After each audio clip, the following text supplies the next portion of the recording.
اس کو لے کر کے وہ تناسب کیا ہے کیا نہیں ہے, 4-3 اور پھر 3-2 کا دراصل فیصلہ تھا, یا وہ میٹر ہی نہیں کرتی بات, وہ فیصلہ آ گیا, بات ختم ہو گئی؟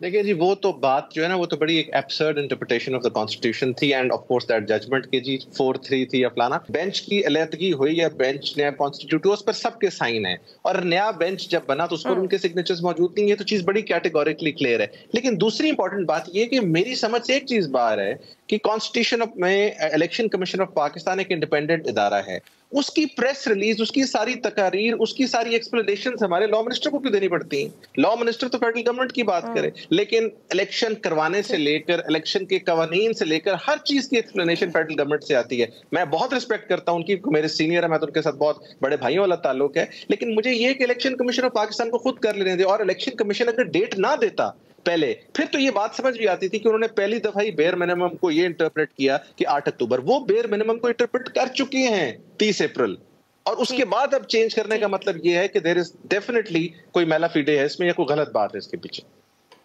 چلے پنسوٹا صاحب ہمارے ساتھ ہی رہیے گا. 2 اور سوال ہیں جو میں آپ سے ضرور سمجھنا اور جاننا چاہیں گے, قانون اس کی تشریح کیسے کرتا ہے, لیکن اپنے پروگرام کے سوال کی طرف واپس آتی ہوں. پاکستان میں پہلی مرتبہ سول حکومت انتخابات میں التوا کی نظیر بنانے جا رہی ہے, اس فیصلے سے کیا جمہوریت کا مستقبل مزید مخدوش ہو گیا؟ زیغم خان صاحب. جی بالکل ہو گیا. اس کی وجہ یہ ہے کہ الیکشن جمہوریت کی ایسنس ہے. الیکشن سے جمہوریت شروع ہوتی ہے. الیکشن یہ بات اسٹیبلش کرتے ہیں, طے کرتے ہیں کہ اقتدار اعلیٰ کا حق عوام کے پاس ہے اور حق کے حاکمیت عوام کو حاصل ہے. الیکشن کے بغیر جمہوریت نہیں ہوتی, اور کسی بھی ان الیکٹڈ گورنمنٹ کا ہونا ایک انتہائی ناپسندیدہ عمل ہے. دنیا میں کہیں نہیں ہوتا. جو الیکٹڈ گورنمنٹس ہیں وہی اگلی الیکٹڈ گورنمنٹ کے آنے تک رہتی ہیں, وہی انتخاب کراتی ہیں, اور پاکستان کا آئین بھی یہ کہتا ہے کہ پاکستان میں حکومت کرنے کا حق عوام کے منتخب نمائندوں کو ہے. ہم نے ایک ایکسیپشن بنائی الیکشن کو فیئر اینڈ فری کرنے کے لیے, میری نظر میں بہت غلط ایکسیپشن بنائی, کہ آپ ایک نگران حکومت لائے محدود وقت کے لیے, محدود مینڈیٹ کے لیے. کوئی وہ دوسرے فیصلے نہیں کر سکتی جس کے اثرات سیاسی ہوں, ڈیولپمنٹ کے بارے میں سیاسی یا کسی طرح کے فیصلے نہیں کر سکتی. اور آپ ایک غیر منتخب حکومت کو اتنے لمبے عرصے کے لیے عوام پر مسلط کرنے جا رہے ہیں, اور آپ بہانے جو بنا رہے ہیں آپ وہ دیکھیے. الیکشن کمیشن کے ذرا بہانوں پر غور کیجئے. پنسوٹا صاحب نے بھی اس کر بتایا کہ کتنے کمزور بہانے ہیں.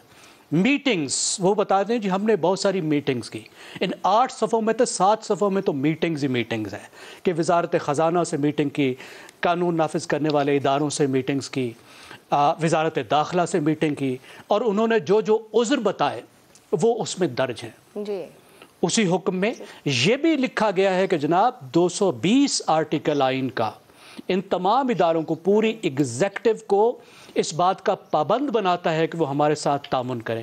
لیکن انہوں نے کہیں نہیں لکھا کہ اپنا یہ آئینی حق اسرٹ کرنے کے لیے انہوں نے کیا کیا. یہ وہ موقع تھا جب وہ اپنے حکم میں لکھتے کہ آپ کے بہانے ایک طرف, لیکن آئین کے آرٹیکل 220 کے تحت آپ کی ذمہ داری ہے کہ الیکشن کرانے میں ہمارے ساتھ تعاون کریں, ورنہ ہم سپریم کورٹ میں جا رہے ہیں. کون سی ایسی افتاد پڑی ہے؟ 2013 سے زیادہ بڑی دہشت گردی ہے, 2008 سے کوئی بڑی زیادہ افتاد آ پڑی ہے. اس سے پہلے کتنے بدترین معاشی بحرانوں میں ہم الیکشن کراتے رہے ہیں. پاکستان کے تمام معاشی مسائل اپنی جگہ, لیکن پاکستان کا بجٹ دیکھیے اور 15 ارب روپے دیکھیے. 15 ارب روپے کی اوقات کیا ہے؟ اتنے تو یہ 2-3 پسندیدہ چھوٹے چھوٹے منصوبوں پر اڑا دیتے ہیں, اور آپ الیکشن ہی کرانے چاہتے. 254 کا سہارا لے رہے ہیں. کہ جی آئین یہ کہتا ہے کہ اگر کوئی کام, جی بالکل سبسڈیز کو آپ دیکھیے, جس کی وجہ سے انہوں نے IMF کا پروگرام جو ہے وہ بھی رسک پر ڈال دیا. اور الیکشن کے لیے یعنی جو اہم ترین چیز ہے جس پر سب سے پہلے ریسورسز رکھنے چاہیے, پیٹ کاٹ کے بھی رکھنے چاہیے, اس کے لیے نہیں ہے. اور کہتے ہیں یہ آرٹیکل 254 یہ کہتا ہے کہ اگر کوئی کام وقت پہ نہ ہو سکے تو پھر کوئی بات نہیں, اب وہ تھوڑی دیر میں بھی ہو جائے تو وہ قانونی رہتا ہے. کیا یہ اس بات کا جواز ہے کہ آپ انڈیفینیٹلی چلیں؟ میرے خیال میں اس وقت جو سب سے بڑا پرابلم ہے وہ یہ ہے کہ سپریم کورٹ خود ایک ساکھ کے بحران سے گزر رہی ہے, اپنی غیر ضروری مداخلتوں کی وجہ سے متنازع ہو چکی ہے. ایگزیکٹو پر دباؤ ڈالنا اور اپنا حکم منوانا سپریم کورٹ کے لیے بھی بہت مشکل ہوگا. اور آخری بات یہ ہے جو دکھ کی بات ہے, مجھے ایسے لگتا ہے کہ مسلم لیگ نواز نے منہ دھو لیا ہے, اس کا تمام میک اپ اتر گیا ہے, اس کا ووٹ کو عزت دو کا میک اپ بھی اتر گیا ہے, آئین کا میک اپ بھی اتر گیا ہے, اور جمہوریت کا میک اپ بھی اتر گیا ہے, اور بہت پرانی مسلم لیگ ضیاء الحق صاحب کے ساتھ والی ہمیں واپس آتی نظر آ رہی ہے. سر جس بنیاد پہ کچھ کھڑا ہوتا ہے وہ چھپتا تھوڑی ہے نہ گم ہوتا ہے. ابصار صاحب میں آپ کی طرف آؤں گی. سر اور یہ جو تاریخ آگے کر دی گئی, سوال تو وہی ہے کہ جمہوریت کے ساتھ کھیلا گیا ہے, مستقبل کو خراب کیا گیا, ایک نیا پریسیڈنٹ سیٹ کرنے کی کوشش. ضروری ہے کہ اکتوبر میں حالات ان کے کنٹرول میں ہوں گے, یہ فنڈ کر سکیں گے الیکشن کے لیے, یہ سیکیورٹی کے حالات کنٹرول میں رکھ پائیں گے, یا پھر ایک بار کا ڈی ریل ہوا معاملہ شاید اس حکومت کے بھی ہاتھ میں نہ رہے اس کے بعد؟ دیکھیے جمہوریت کے ساتھ تو کھیل روزانہ کھیلا جا رہا ہے, کئی سالوں سے یہاں کھیلا جا رہا ہے, وہ کوئی نئی بات تو نہیں. آپ نے شروع میں اپنے انٹرو میں کہا کہ الیکشن کا جو التوا ہوا ہے اس سے سیاسی عدم استحکام میں اضافہ ہوگا. مطلب ابھی کتنا اور مزید اضافہ ہونا ہے سیاسی عدم استحکام میں جو پچھلے 1 سال سے 1.5 سال سے ہم دیکھ رہے ہیں. تو میرا خیال ہے سیاسی عدم استحکام جو اس ملک میں ہے اس کی وجہ الیکشنز کا ہونا یا نہ, اس وقت الیکشن کا ہونا یا نہ ہونا نہیں ہے, وہ نیتوں کا کھوٹ ہے. آپ دیکھیں کہ پچھلے سال خان صاحب نے کوشش کی, وزیر اعظم تھے, انہوں نے قومی اسمبلی کو ڈیزالو کرنے کی کوشش کی اور وہ کوشش ناکام ہوئی, اور سپریم کورٹ نے اس فیصلے کو غلط قرار دے دیا اور ان کے خلاف عدم اعتماد آئی, نئی حکومت آئی. اس کے بعد سے خان صاحب مسلسل یہ کوشش کر رہے ہیں کہ انتخابات میں جایا جائے, اور دوسری سائڈ کوشش کر رہی ہے انتخابات اپنے وقت پہ ہوں ابھی نہ ہوں. اس دوران 2 حکومتیں خان صاحب کی اپنی تھی, پنجاب کی اور کے پی کی. اب مجھے یہ سیاست, اب جو میں نے نیتوں کا کھوٹ کہا ہے نا, عدم استحکام کی بات کی ہے, اپنی حکومت کے پی میں, اپنی حکومت پنجاب میں وہ گرا دی, اسمبلیز ڈیزالو کر دی, اور اس لیے کہ وہاں نئے الیکشنز ہوں. نئے الیکشنز ہو کے تصور کریں کہ دوبارہ پی ٹی آئی کی حکومتیں آ جاتی ہیں دونوں صوبوں میں, تو کیا فرق پڑا اس ملک میں؟ اتنا پیسہ خرچ ہو گیا, اتنا عدم استحکام ہوا. لیکن اگر سیاستدان آپس میں بیٹھ کے اس وقت فیصلہ کر لیتے کہ فلاں تاریخ کو ہم ایک ہی وقت میں پورے ملک میں الیکشنز کروا لیں گے, تو وہ بہتر نہیں ہوتا؟ یہ جو ضدیں ہیں نا, ضد خان صاحب کی بھی ہے اور ان کے مخالفین کی بھی ہے. یہ ضدوں کی وجہ سے ہمارے ہاں سارے مسائل پیدا ہوئے ہیں, اور ہم سب اس پہ سمٹمز کو ڈسکس کرتے رہتے ہیں, بہت مین میخ نکال رہے ہیں ہم آئین کی اور آئین کی شکوں کی. لیکن اصل بات یہ ہے کہ یہ مسئلہ صرف اس وقت ہمارا نہیں ہے, یہ امریکہ اور چین کی جو آپس کی کشمکش جاری ہے, ہم اس کا شکار ہیں. اور جس طرح مسلسل اب امریکہ کے کچھ لوگ پاکستان کے معاملات میں دخل اندازی کر رہے ہیں, بیانات دے رہے ہیں, اور آئی ایم ایف کے پروگرام کا جو انہوں نے ڈیلے ہونے کا ذکر کیا ہے نا, جی یہ عدم استحکام کی وجہ سے جو معاشی نقصان ہو رہا ہے نا پاکستان کو, اور جو آئی ایم ایف کا پروگرام بھی نہیں مل رہا, اس کے پیچھے یہ وجہ ہے کہ کس نے حکومت کرنی ہے اگلے 5 سال اس ملک میں؟ فوج نے کرنی ہے, پی ڈی ایم نے کرنی ہے, نون لیگ نے کرنی ہے, پی ٹی آئی نے کرنی ہے. جی بالکل, باہر والوں نے کرانی ہے, اور وہ کوشش کر رہے ہیں اپنے اپنے مہروں کو آگے لانے کی, اور ہم اس پہ پھنسے ہوئے ہیں, اس ملک کے عوام اور اس ملک کے شہری. لیکن بدقسمتی ہے, کیا کہہ سکتے ہیں, عدلیہ ہماری کی, جیسے زیغم صاحب نے بالکل کہا, عدلیہ کی کیا ساکھ رہ گئی ہے. سپریم کورٹ کے جج اتنے بڑے نام ہوتے ہیں, کبھی کسی سے کال کرتے پکڑے جاتے ہیں, کبھی کسی سے کال کرتے پکڑے جاتے ہیں. اسی گفتگو کو آگے لے کے چلتے ہیں. یہاں پر بات ہوگی پارلیمان کا اختیار بھی, اور کیا جو فیصلہ حکومت نے کیا ہے وہ توہین عدالت میں آیا, یا پھر یہ بھی بات ہوگی کہ اعلیٰ عدالت کے لیے بھی ایگزیکٹو پر دباؤ ڈالنا کتنا ممکن ہوگا نہیں. مگر اصل مسئلہ شہزاد صاحب یہ سیاسی بچوں کو بٹھانا ہے, جن کے نہ بیٹھنے کی وجہ سے الیکشن ہو تو بھی عدم استحکام, نہ ہو تو بھی عدم استحکام, کیونکہ دونوں جانب سے یہی بات کی جا رہی ہے کہ مزید عدم استحکام ہوگا اگر ہوئے اور اگر نہ ہوئے. تو سر یہ کر کیا رہے ہیں, یہ جو جمہوریت دان ہیں پارلیمان میں بیٹھتے ہیں, یہ کرنا کیا چاہ رہے ہیں؟ اچھا دیکھیں, ایک تو آپ کا سوال یہ کہ مخدوش ہو گیا ہے مستقبل جمہوریت کا پاکستان میں اس فیصلے سے, تو میں اس سے تو ایگری نہیں کرتا. یعنی جب بھی نکلے گا وہ آئینی ہی نکلے گا, وہ جمہوری ہی نکلے گا. یہ الیکشنز اکتوبر میں ہوں یا 2024 اکتوبر میں ہوں, یہ الیکشنوں کے تھرو ہی حل ہوگا. اس مسئلے کا حل صرف ایک ہے, اور وہ الیکشنز ہیں. وہ جب بھی ہوں, ڈیلے کر سکتے ہیں, دیر کر سکتے ہیں, جو مرضی چاہیں کر سکتے ہیں. اس کا حل الیکشن ہوگا, آئینی ہوگا, جمہوری ہوگا, اور وہی اصل میں ایک پائیدار حل ہوگا اس چیز کا. لیکن ہوا کیا ہے؟ ہوا یہ ہے کہ آج کے اس عمل کے بعد جو 3 یا 4 مثالیں ہم دیا کرتے تھے کہ کس طریقے سے پاکستان کی جمہوریت کو پیک اپ کر دیا گیا اور پاکستان کی جمہوریت پہ شب خون مارا گیا، آج ایک جمہوری اور سول حکومت نے اسی طرح کا ایک شب خون مارا ہے. اب صرف ان 3 فوجی ادوار کا ذکر نہیں ہوگا، 3 مارشلوں کا ذکر نہیں ہوگا، اب ایک جمہوری دور کا بھی ذکر ہوگا جس میں آئین کے ساتھ یہ کھلواڑ کیا گیا اور کھلواڑ کیا جا رہا ہے. مجھے نہیں معلوم جب سپریم کورٹ کے آگے جائیں گے تو کیا کس طرح کوالیفائی کریں گے، کس طرح جسٹیفائی کریں گے، کس طرح کہیں گے کہ پنجاب کی اور پختونخوا کی جو اسمبلیز ہیں یا وہ جو ان کی جو گورنمنٹس ہیں وہ لیگل ہیں.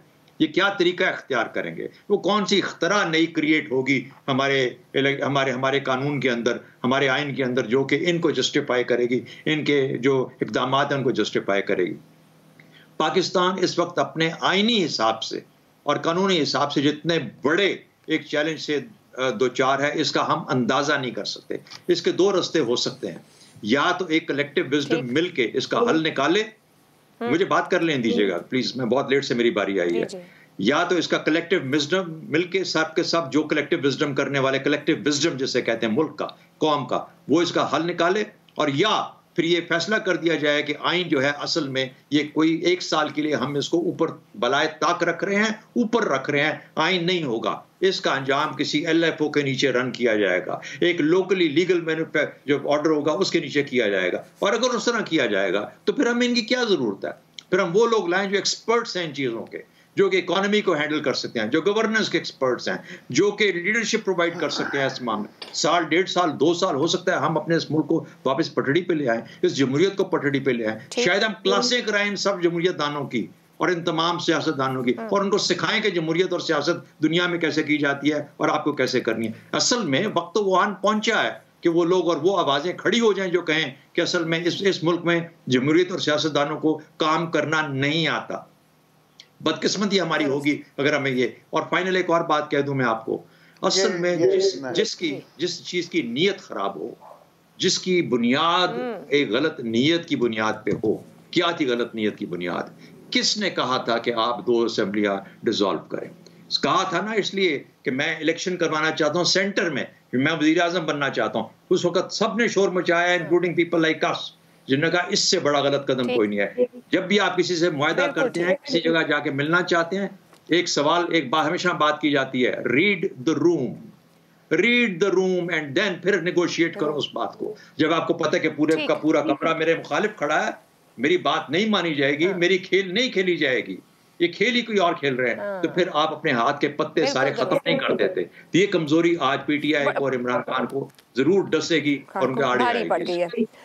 بڑے ویلڈ 2 پوائنٹس، کلیکٹیو وزڈم اور ریڈ دا روم، اس پر آؤں گی. لیکن پنسوٹا صاحب آپ سے کوئکلی، ابصار صاحب میں آپ کو لیتی ہوں بریک کے بعد. پنسوٹا صاحب سے کوئکلی 2-3 باتیں. ایک تو نگران حکومت کا اختیار سر کیا بنے گا؟ ایک مخصوص مدت کے لیے آئی، اکتوبر تک الیکشن چلا گیا ہے، اس کو ایڈریس کر دیجیے گا مجھے. اور دوسرا یہ کہ پارلیمان، اعلیٰ عدالت اور الیکشن کمیشن سب کے اپنے اپنے اختیارات اور قوانین کے اندر حصے موجود ہیں، مگر اس وقت ایک کھینچا تانی کی سی سچویشن ہے. الٹیمیٹلی کس کی سب کو سننی ہوگی؟ الٹیمیٹلی جو آربیٹر جو ہے under the constitution of Pakistan وہ تو سپریم کورٹ آف پاکستان ہے. چونکہ جب ان کا فیصلہ آ جائے تو آرٹیکل 189 کے تحت سب کے اوپر وہ بائنڈنگ ہے.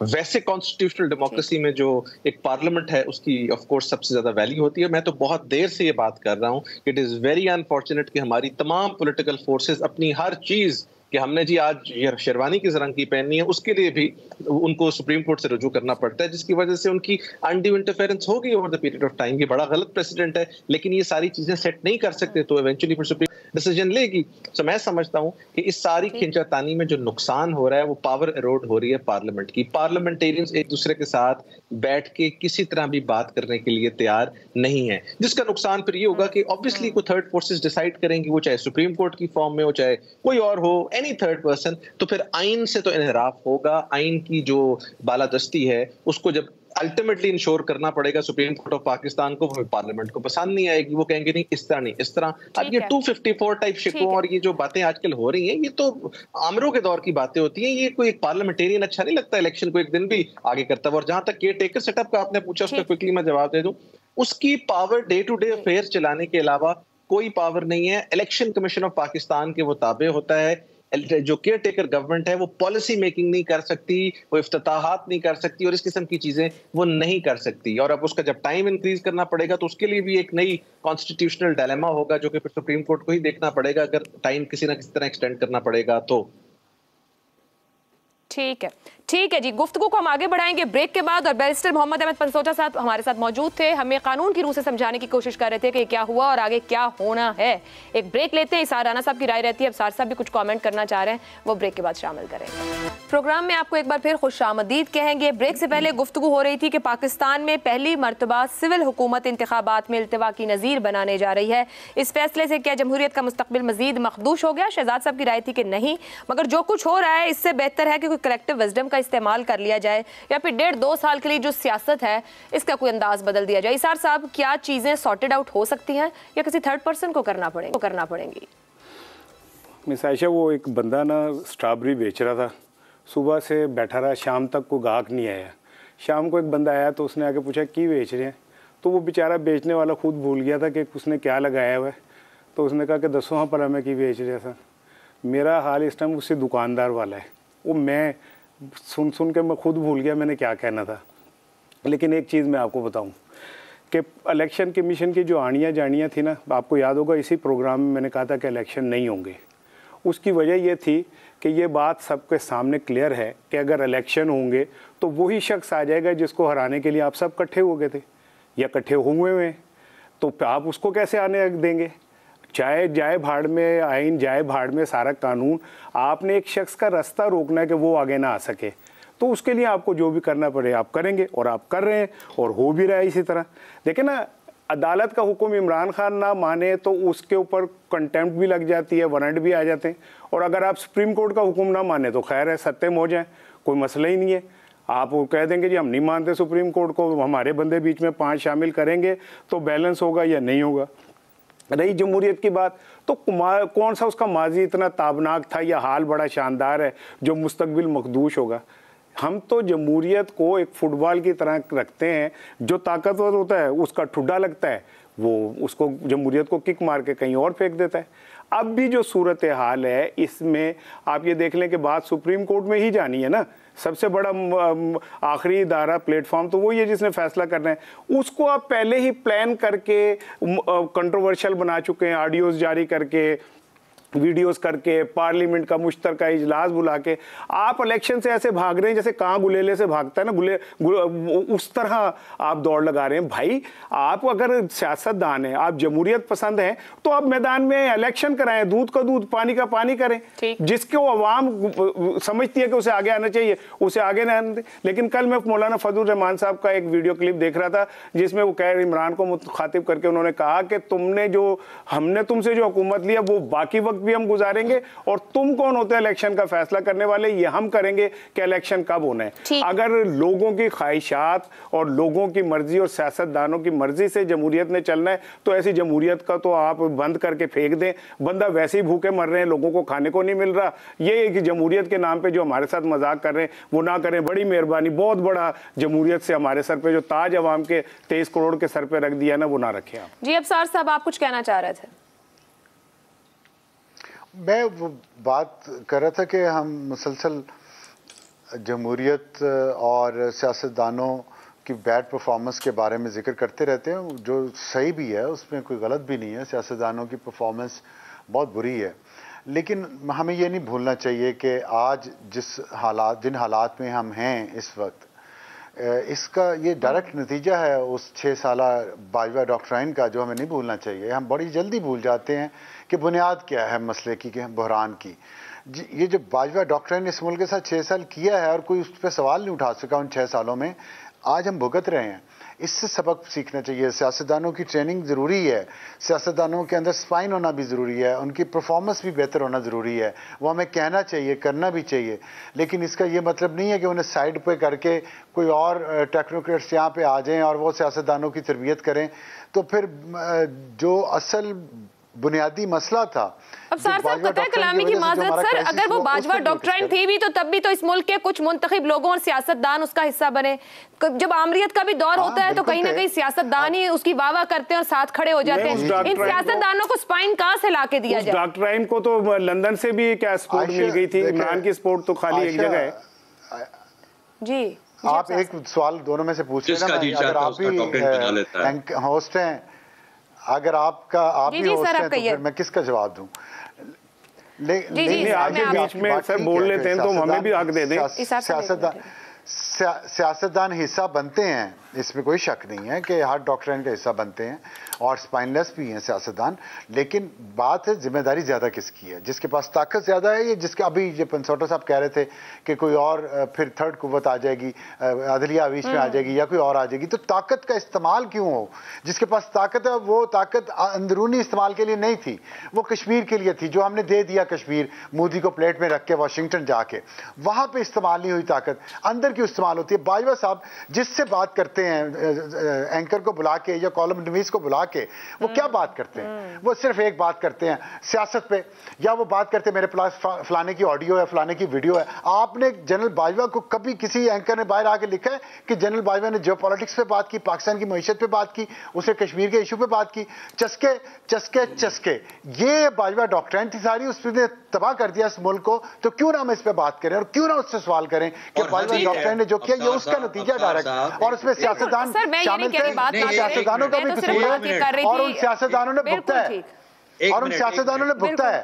میری بات سنیں، میری بات بالکل ٹھیک. اور سر بینگ پاکستانی نیشنل یا ایک عوام ہوتے ہوئے ہم تو اپنے منتخب نمائندے کو ہی سوال کر سکتے ہیں نا سر، اسی نے ہمیں طاقت دینی اور عوام نے اپنے منتخب نمائندوں سے. شہزاد صاحب میں آ رہی ہوں، جی کہیے. میں یہ کہہ رہا ہوں کہ ایک باجوہ صاحب کے جو ڈاکٹرائن کے ساتھ جو انہوں نے اس ملک کے ساتھ کر لیا، پھر ان کو بات کرنے کا طریقہ نہیں آتا، پھر وہ بات کرتے ہیں فلانے کی ویڈیو ہے اور فلانے کا یہ ہے، نہ وہ معیشت پہ بات کرتے ہیں، نہ وہ کسی اور چیز پہ بات کرتے ہیں، جیو پالیٹکس پہ نہیں کرتے. تو پھر وہ اس قابل ہیں کہ ہم ان کے بارے میں وقت ضائع کریں؟ پھر مجھے بالکل نہیں سر، آگے بڑھتے ہیں. میرے اور افسار صاحب کو تو اس پہ وقت ضائع کرنا چاہیے نہیں ایک آدمی کے پیچھے، آگے بڑھنا چاہیے. وہ تو ایک ہسٹری. چلے سر آگے بڑھتے ہیں. میرا تو سر بڑا ایک سمپل سا سوال تھا کہ ہم تو اپنے منتخب لوگوں کو ہی ذمہ دار ٹھہرا سکتے ہیں جو ہم سے ووٹ لیتے ہیں، اور پارلیمان کو مضبوط کرنا ان کا کام ہے. یہ میں نے کہا ہوا ہے ایک وعدہ، ایک بات میں اور یہ بیٹھ کے باجوہ ڈاکٹرین کو ڈسکس کریں گے اگر کوئی ڈاکٹرین ایگزسٹ بھی کرتا ہے کہ نہیں کرتا. نہیں میں یہ بار بار بات کرنا چاہ رہے ہیں. ہاں جی جی جی جی جی ہماری بھی زبان ہے یار، ہمیں بھی بات کرنے دیا کرو. جی جی جی کہیے. اب میں بولوں، میں یہ کہنا چاہ رہا ہوں کہ شہزاد صاحب کی بات ٹھیک ہے کہ باجوہ کو ڈسکس کیوں کر رہا ہوں میں. باجوہ واقعی ان امپورٹنٹ انسان ہے، اس میں کوئی شک نہیں ہے، لیکن بدقسمتی سے وہ اس ملک کے آرمی چیف رہے 6 سال، اور پاکستان میں آرمی بہت مضبوط ہے، اس کے ہر جگہ اس کی جڑیں ہیں، اور اس کے جو فیصلے ہوتے ہیں وہ ہماری سوسائٹی کو اور ہماری قوم کو اثر انداز کرتے ہیں. 23 کروڑ عوام نے سفر کیا ہے باجوہ ڈاکٹرائن کی وجہ سے، اور یہ تھی اس کے اوپر پورے صفحے کے آرٹیکل لکھے گئے. جب باجوہ صاحب آئے بلا کے لوگوں کو بتاتے تھے کہ میرے پاس جو ڈاکٹرائن ہے اس سے میں کیا کروں گا. یہ حقیقت ہے. اس سے جانے والوں کو بھی رک جانا چاہیے جو جاتے ہیں، وہ جو بھی تھے، جو جاتے تھے، سیاستدان تھے، صحافی تھے، جو بھی سپورٹ کر رہے تھے، ظاہری بات ہے سول سوسائٹی کا بہت بڑا ایک سیگمنٹ تھا، ان کو بھی سوچنا ہے. مجھے اگر آپ لوگ اجازت دیں تو اگلے سیگمنٹ کی طرف بڑھتے ہیں. ہو گیا آج اس ملک کے ساتھ جو لوگ آج بیٹھے ہوئے ہیں، باجوہ گھر بیٹھا ہوا ہے، آج ملک کے جو یہاں لوگ بیٹھے ہیں، وزیر اعظم صاحب ہیں، الیکشن کمیشن ہے، ان کے ساتھ کھلواڑ ہو گیا. سپریم کورٹ کے آرڈرز کی ان کو نلیفائی کر دیا گیا. آج تو یہ مسئلہ بیٹھا ہوا ہے. باجوہ تو چلا گیا 6 مہینے کا یہاں سے نکال. تو مطلب ہم تو اس کے اوپر بھیج دیں آپ دونوں پروگرام سے بھی ابھی بھیج دیں فی الحال، پھر کسی دن کے لیے اٹھا رکھ کے آتے ہیں واپس ہم اپنی سیاست کی طرف. اور ہماری سیاست میں ایک نئے لفظ کا اضافہ گزشتہ کچھ سالوں میں ہوا جس کو نیریٹو یا بیانیہ کہا جاتا ہے. عمران خان صرف کرکٹ ہی نہیں بلکہ مختلف بیانیے بنا کر انہیں عوام میں بیچنے اور اپنے یو ٹرن کے حوالے سے بھی کافی شہرت رکھتے ہیں. وہ دن کس کو یاد نہیں جب بھرے مجمع میں کاغذ لہرا کر امریکہ پر براہ راست اپنی حکومت گرانے کا بھونڈا الزام لگایا. سول اور عسکری قیادت نے بار بار تردید کی، مگر عمران خان نے 10 ماہ تک اس بیانیے کو ایسا پیٹا کہ عوام یقین کرنے لگے، مگر پھر خان صاحب کو سمجھ آئی کہ شاید اب سیاست ایسے نہیں چلے گی، تو ہنڈیا بیچ چوراہے پھوٹی اور برطانوی ٹی وی کو انٹرویو دیتے ہوئے عمران خان نے کہا کہ امریکی سازش کا معاملہ ختم ہو چکا، نئے شواہد کے مطابق امریکہ نے انہیں نہیں ہٹایا بلکہ یہ سازش ملک کے اندر سے ہوئی ہے۔ پھر آصف زرداری اور محسن نقوی سے ہوتے ہوئے یہ الزام جنرل ریٹائرڈ باجوہ پر لگا دیا، جنہیں وہ نہ صرف سب سے زیادہ جمہوریت پسند جنرل کہتے تھے بلکہ انہیں ایک اور ایکسٹینشن بھی آفر کر چکے تھے، جسے ڈونلڈ بلوم پر سازش کا الزام لگایا، اسی سے ملاقاتیں کی۔ آج تک امریکی محکمہ خارجہ عمران خان کے اس وقت کے بیانات کی تردید کرتا آ رہا ہے۔ گزشتہ چند روز سے تحریک انصاف بین الاقوامی ڈپلومیٹس کے ساتھ ملاقاتیں کرتی نظر آ رہی ہے۔ آج کی تازہ خبر یہ ہے کہ پاکستان تحریک انصاف نے امریکہ سے تعلقات بہتر کرنے کے لیے ایک 6 ماہ پہلے لابنگ فرم ہائر کی گئی تھی، اور ایک ابھی ایک اور لابنگ فرم ہائر کی گئی ہے، اور وہ بھی 6 ماہ کے لیے ہائر کی گئی ہے۔ اسے 8,000 سے زیادہ ماہانہ ڈالر جو ہیں وہ دیے جائیں گے۔ گزشتہ سال اگست میں بھی پی ٹی آئی نے ایک لابنگ فرم کی خدمات لی تھی، انکشاف ہوا تھا، اس حوالے سے تنقید کرتے ہوئے سابق سفیر حسین حقانی نے یہ کہا تھا کہ اندرون ملک بیانیہ ہے کہ امریکہ سے حقیقی آزادی چاہیے، ادھر امریکہ میں لابسٹ کو ڈالرز میں ادائیگیاں جاری ہیں۔ سینیٹر شہری رحمان کہتی ہیں کہ پاکستان کے امریکہ سے تعلقات داؤ پر لگا کر یہ اپنی تشہیر کے لیے مسلسل لابنگ کمپنی سے خدمات لے رہے ہیں۔ عمران خان کو اس حوالے سے قوم کو وضاحت پیش کرنا ہوگی۔ اسی معاملے پر پینل کے لیے سوال ہے اس طرح سے: بیرونی سازش کا بیانیہ اب امریکی لابیز کی خدمات، کیا پاکستان تحریک انصاف عمران خان کے امریکی سازش کے بیانیے کا بوجھ اٹھانے میں ناکام رہی ہے؟ زیغم خان صاحب۔ سب سے پہلی بات تو عمران خان کے بیانیے کی طاقت کی آپ نے بات کی۔ میں یہ کہوں گا کہ عمران خان دنیا کے بڑے بیانیہ باز سیاستدانوں میں سے ایک ہیں، کیونکہ جو اس وقت ٹاپ پاپولسٹ لیڈرز ہیں ان میں سے ایک ہیں، اور وہ ایک کمال کے ڈیموگاگ ہیں۔ یہ جو انہوں نے امریکی سازش کا بیانیہ بنایا، کیا خوب بیانیہ بنایا، لیکن میرے خیال میں یہاں پہ ہمارے جو ہمارے دیکھنے والے بیانیے کا مطلب نہیں سمجھتے، میں جلدی سے سمجھا دوں۔ بیانیے کا مطلب ہوتا ہے کہانی، ایک ایسی کہانی جس کو استعمال کر کے بہت سے واقعات کو ایکسپلین کیا جا سکے، جس میں واقعات چھپ جائیں، اس کے اندر گم ہو جائیں، اور آپ ہر واقعے کو لے جا کے اس کے ذریعے سے بیان کر سکیں کہ یہ تمام واقعات اس کہانی کی وجہ سے ہو رہے ہیں۔ تو امریکی سازش کی کہانی، امریکی سازش کا بیانیہ انہوں نے اس وقت بنایا جب ان کو حکومت سے انتہائی ایک شرمندگی کے ذریعے نکالا گیا۔ پاکستان میں وہ پہلے وزیر اعظم تھے جن کو ان کے ساتھیوں نے، ان کے اتحادیوں نے چھوڑا، اور وہ ووٹ آف نو کانفیڈنس کے ذریعے سے نکالے گئے، اور انہوں نے کہانی یہ بنائی کہ یہ ایم کیو ایم، یہ بی این پی، ان کی کیا اوقات ہے مجھے چھوڑ کر جائیں، مجھے تو امریکہ نے نکلوایا ہے۔ اور اتنا طاقتور یہ بیانیہ تھا کہ ان کی تمام جو 4 سالہ ناکامیاں تھیں وہ اس میں چھپ کر رہ گئیں، اور انہوں نے دوبارہ سے اپنے تمام ورکرز کو موبلائز کر دیا، اور اس کا فائدہ وہ اب تک لے رہے ہیں۔ لیکن نقصان کیا ہوا؟ نقصان یہ ہوا کہ انہوں نے اپنے بین الاقوامی تعلقات خراب کر لیے، پہلے بھی خراب تھے، سعودی عرب سے بھی خراب کیے تھے، ترکی سے بھی کیے تھے انہوں نے، امریکہ سے بھی کیے تھے، اب امریکہ کے ساتھ، مغرب کے ساتھ تو اور بھی خراب کر لیے، کچھ پاکستان کے بھی کیے لیکن اپنے خراب کیے، اسٹیبلشمنٹ کے ساتھ بھی تعلقات خراب کر لیے، دوسری تمام سیاسی جماعتوں کے ساتھ بھی خراب کر لیے جنہوں انہوں نے ایجنٹ ڈکلیئر کر دیا۔ اب انہیں یہ احساس ہوا کہ فائدہ تو جو اٹھانا تھا اٹھا لیا، اب ڈیمیج کو کنٹرول کیا جائے اور واپس اس جگہ پہ آ جایا جائے کہ جہاں پہ دنیا کے لیے اور دنیا کی سپر پاور کے لیے دوبارہ سے وہ قابل قبول بن جائے۔ اب آپ دیکھیے کہ ان کا تمام تر زور امریکہ کو منانے پر ہے، اور تمام تر ملبہ انہوں نے پاکستان کے اندر اسٹیبلشمنٹ پہ ڈال دیا ہے۔ اب وہ یہ کہہ رہے ہیں کہ سارا قصور اسٹیبلشمنٹ کا تھا، امریکہ تو بیچارہ معصوم تھا، باجوہ نے جا کے امریکہ کو بے وقوف بنایا اور اس کو میرے بارے میں غلط سلط باتیں کی۔ امریکہ کا کوئی قصور نہیں ہے، اس لیے انہوں نے لابیسٹ کی خدمات لی ہیں، اور یہ لابیسٹ میرے خیال میں بہت اچھا کام کر رہے ہیں۔ لابنگ میں کوئی غلط بات نہیں، تمام پارٹیز کرتی ہیں، ملک کرتے ہیں، لیکن ان کی لابنگ سکسیسفل ہوتی نظر آ رہی ہے۔ آپ دیکھیے زلمے خلیل زاد، آپ ان کے جو بیانات نظر آ رہے ہیں، امریکہ کے جو وہاں کے سینیٹرز بیانات دے رہے ہیں، میرا خیال ہے۔ لیکن میں آخری بات مجھے اجازت دیجیے، وہ یہ ہے کہ ایک کام جو ان کی لابنگ کے نتیجے میں ہو رہا ہے، جو وہ بین الاقوامی اداروں کو اور بین الاقوامی حکومتوں کو پاکستان کے معاملات کے بارے میں، پاکستان میں انسانی حقوق کے بارے میں بتا رہے ہیں، اور جس طرح سے پاکستان کے اسٹیبلشمنٹ کے خلاف بیانیہ وہ بین الاقوامی سطح پر لے کر جا رہے ہیں، اس کے نتیجے میں ان کے تعلقات اسٹیبلشمنٹ سے مزید خراب ہو رہے ہیں، اور اس کی بھی ایک قیمت خراب ہو جائے گی. ٹھیک ہے زیغم صاحب اجازت دیجیے گا. ابصار صاحب یہ جو ابھی زیغم صاحب نے ایک بات کی ہے وہ آپ کی پچھلی بات سے میں پھر وہاں نہیں جانا چاہ رہی تھی، معاملہ ادھر آ گیا کہ عمران خان صاحب بھی وہی سوچ رکھتے ہیں جو آپ کہہ رہے تھے کہ ان کی وجہ سے سب کام خراب ہے، اور عمران خان بھی وہی کہتے ہیں. تو یہ تو ایک کامنالٹی ہوگی آپ کی اور عمران خان صاحب کی. پر وہ یہ جو انہوں نے بیانیہ بنایا اور یہ اب اس بوجھ کو کم کرنے کی کوشش میں ہے، ان کو کوئی وضاحت دینے کی ضرورت ہے؟ کس بارے میں وضاحت دینے کی ضرورت؟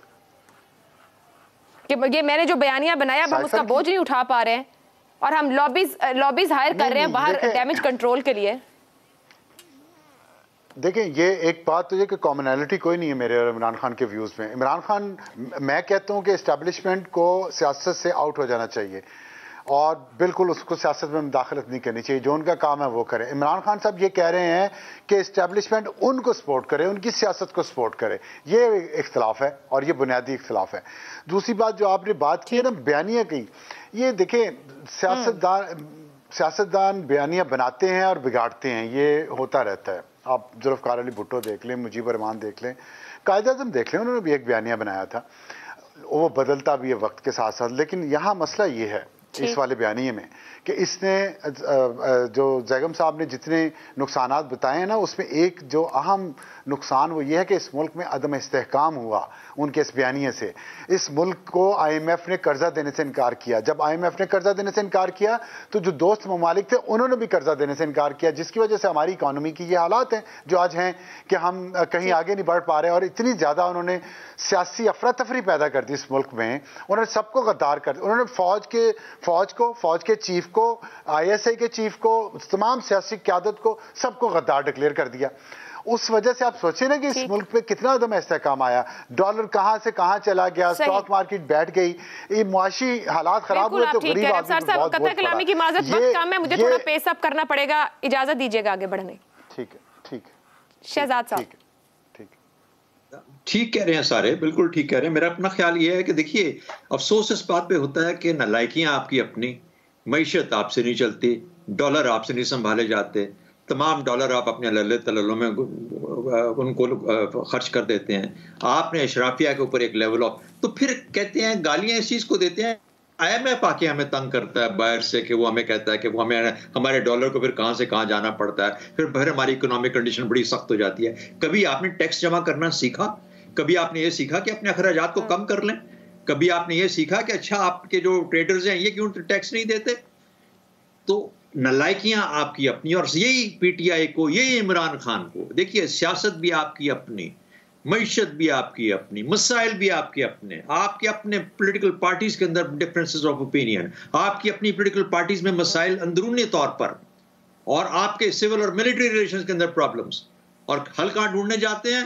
سڈنی شیریڈن کے پاس. کس کے پاس جاتے ہو بھائی؟ وہاں پہ وہ جو بیٹھی ہے وہاں پہ وہ سم سینیٹر اور سمبڈی، یا اس کے پاس فلانے گوگل مین کے پاس. تو کہنے کا مطلب یہ ہوا کہ آپ کو امریکہ میں حل ڈھونڈنے جاتے ہو، جبکہ اپنا دماغ اپنی نالائکیوں کو ختم کرنے کے لیے استعمال نہیں کرتے، اپنے ملک کو چلانے کے لیے استعمال نہیں کرتے. یہ ہمیشہ الزام کسی اور پہ دیتے ہیں. یہاں پہ نہیں اگر چلے گا پھر امریکہ تو ہے ہی ہے، کبھی برطانیہ کے پاس چلے جائیں گے. تو اس لیے مانگنا بند کرو، استعمال کو، دماغ کو استعمال کرو، اور اپنے ملک کو خود چلاؤ اور اپنی زندگیوں کو خود چلاؤ، تاکہ تمہیں طریقہ آئے کیسے ملک کو چلانا. ٹھیک ہے جی اثار صاحب. دیکھیں بات یہ کہ اگر I M F Imran Khan کی وجہ سے قرضہ نہیں دے رہا اور یورپ بھی نہیں دے رہا، تو پھر آپ عمران خان کو ہی کہہ دیں کہ وہ قرضہ لے دو. آپ تو اس قابل نہیں رہے کہ آپ پہ کوئی ٹرسٹ کرے. اور دوسری چیز یہ ہے ٹرسٹ کرے گا آئی ایم ایف جنہوں نے وعدہ توڑا. تو ابھی یہی تو بات ہو رہی ہے کہ ان کی وجہ سے قرضہ نہیں مل رہا عمران خان کی وجہ سے. وعدہ توڑا نا، کمٹمنٹ کر کے. بات یہ ہے کہ اگر عمران خان نے آئی ایم ایف سے کوئی وعدہ کیا تھا تو اب یہ کس چیز کے وعدے کر رہے ہیں؟ اگر وہی فائنل کر کے گیا تھا تو اب معاہدہ اب تک کیوں نہیں ہو پا رہا؟ کیونکہ توڑ گئے تھے نا، اپنے ہوتے ہی سبسڈی دے دی تھی پچھلے سال. یہ تو نہیں توڑ رہے نا، یہ تو بڑے اچھے، یہ تو جو بھی کہہ رہے ہیں وہ یہ مان رہے ہیں نا، تو یہ کر لیں معاہدہ.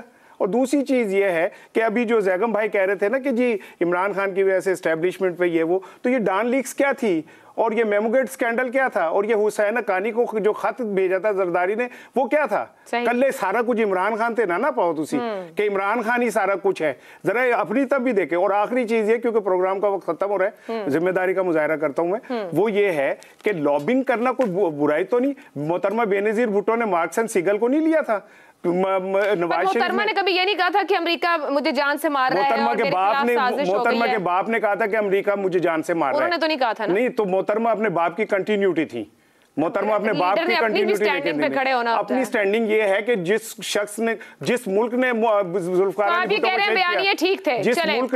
علی بھٹو کو شہید کیا، ان کی بیٹی اسی ملک کے طرف سے آ کے پاکستان میں آئی تھی۔ تو یہ سیاستدان ہیں، بدلتے رہتی ہیں چیزیں، یہ کوئی پتھر میں لکھی لکیر تھوڑی ہوتی ہے۔ پروگرام آپ نے دیکھا، مہمانوں کا شکریہ، اجازت دیجیے، اللہ حافظ۔